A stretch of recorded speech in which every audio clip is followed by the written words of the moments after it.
They fake the snap to the quarterback, go to the up back, and it is he across? It's Brandon Bolden. NFL News Today. Yes, it is. He's got the two. Cat with Bolden. This is a new way to do Wildcat. And what a great extra effort. That was, I think he's across. Re-signing Mecole Hardman continues KC Chiefs' unpleasant tendency. The NFL takes a break in June, with only OTAs and light workouts. Actual news around this time is usually terrible.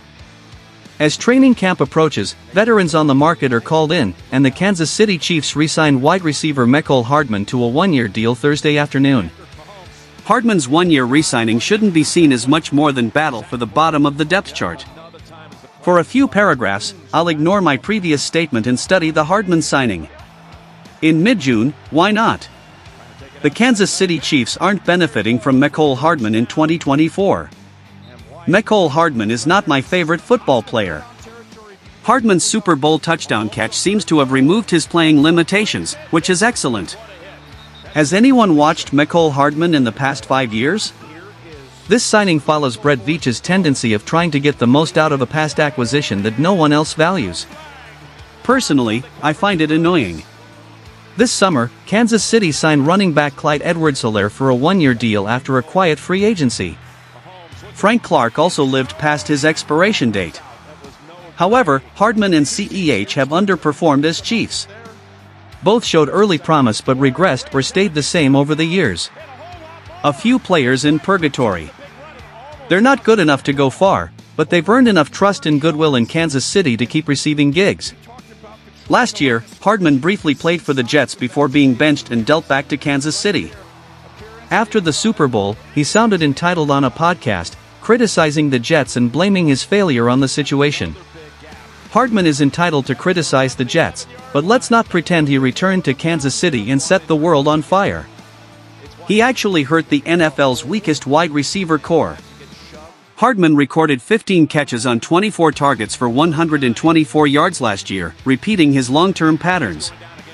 Fumbled, dropped passes, gave up on catchable balls, and didn't understand Patrick Mahomes. By messing up a punt within the 20-yard line last year, Hardman halted the Chiefs' 16-game winning streak over the Broncos. He fumbled twice on 2 touches in Buffalo to try to lose a playoff game. When Mahomes passed him the ball against Miami, he stopped. Hardman has been that for 5 years, inconsistent. Even more irritating is that the Chiefs passed on better wide receiver choices. Zay Jones visited the Chiefs as a free agent before signing with the Cardinals. Jones has been better than Hardman in recent years and would have been a safe WR4 selection. Why couldn't that work? Why not upgrade Hardman when you had $20 million in cap space from the L'Jarius Sneed trade since March? Since moving Sneed, the Chiefs have only brought back Hardman and CEH. That doesn't mean the Chiefs avoided wide receiver upgrades. They've made moves, but settling again for Hardman when most felt the Chiefs needed another floor-raising veteran with Rashee Rice's suspension frustrates me. Hardman's not inspiring.